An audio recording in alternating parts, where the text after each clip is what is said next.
حج ہم جب سب کچھ چھوڑ چھاڑ کے جاتے ہیں تو اللہ تعالیٰ کو کیا فائدہ ہے اس میں؟ کچھ بھی نہیں. ہمیں فائدہ ہوتا ہے. ہم سارے کام کاج چھوڑنے پہ مجبور ہو جاتے ہیں جو ہم عام حالات میں چھوڑ ہی نہیں سکتے, اور یہ انسان کے لیے بڑا ضروری ہوتا ہے کہ کبھی اپنی لگی بندی روٹین سے نکلے باہر. اور عام طور پر لوگ نکلتے ہیں ہالیڈیز وغیرہ کے لیے, پھر وہاں جا کے بور ہو جاتے ہیں, پھر وہاں جا کے گھر یاد آنے لگتا ہے یا تھک جاتے ہیں, پھر واپس آتے ہیں. لیکن اللہ سبحانہ وتعالیٰ نے ہمیں ایک ایسا سفر اختیار کرنے کو کہا ہے کہ جس میں تھکاوٹ ہے لیکن بوریت ہرگز نہیں. روتے ہوئے آتے ہیں لوگ وہاں سے, اور پھر دعائیں مانگ کے آتے ہیں اللہ تعالیٰ پھر لے کر آنا. اور ہر انسان کے اندر محبت کا جذبہ چھپا ہوا ہے نا, وہ چاہتا ہے کسی سے شدید محبت کرے, لیکن جب لوگوں کی بے وفائیاں دیکھتا ہے تو سوچتا ہے یہ محبت کے قابل نہیں. کوئی ایسا ہو کہ جو واقعی اس محبت کی قدر کرے, اور وہ اللہ سبحانہ وتعالیٰ کے علاوہ کوئی بھی نہیں ہے, اپنی اولاد بھی نہیں ہے. تو پھر وہاں پر انسان بھرپور طریقے سے رو رو کے دعائیں مانگتا ہے, التجائیں کرتا ہے, اس گھر کے چکر لگاتا ہے. پھر ابراہیم علیہ السلام جو اللہ کے محبوب اور اللہ کے دوست تھے, ان کے نقش قدم پر چلتے ہوئے اور حضور صلی اللہ علیہ وسلم کے سکھائے ہوئے طریقوں کے مطابق جا کر مختلف ریچولز ادا کرتا ہے, اور خوشی خوشی کرتا ہے, اپنی جان بھی لگاتا ہے, مال بھی لگاتا ہے. کس کو فائدہ پہنچتا ہے؟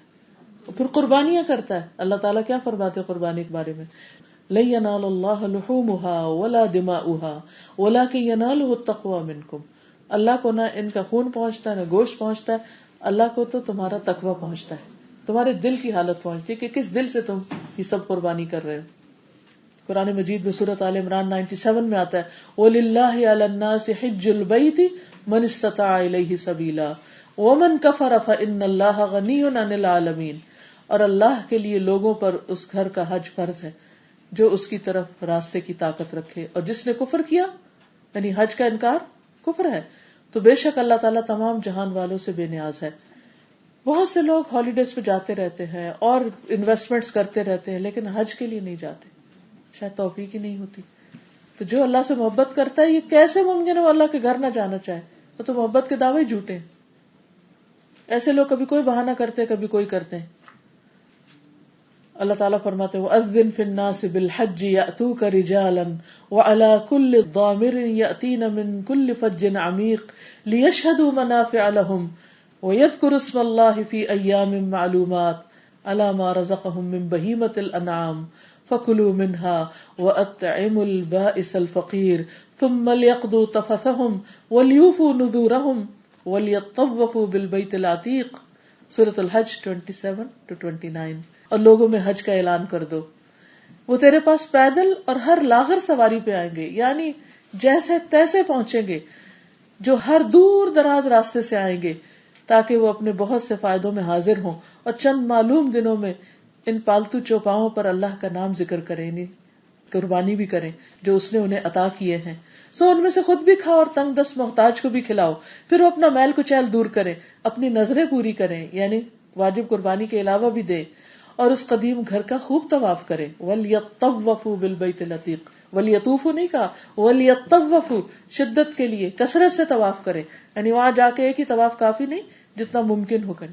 پھر یہ کہ اس فریضے میں جلدی کرنی چاہیے, لیٹ نہیں کرنا چاہیے.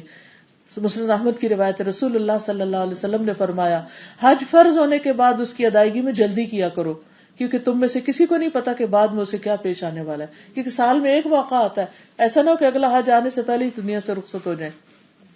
رسول اللہ صلی اللہ علیہ وسلم نے اس کا ثواب بھی بتایا کہ حج مبرور کی جزا جنت کے سوا اور کچھ نہیں, اور حج نہ کرنے والا محروم ہے.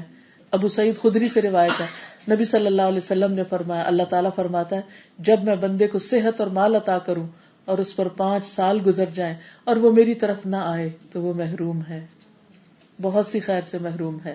تو اللہ سے محبت کرنے والے بار بار اللہ کے گھر کی طرف توجہ کرتے ہیں, اور حج کے علاوہ عمرے کا بھی اہتمام کرتے ہیں.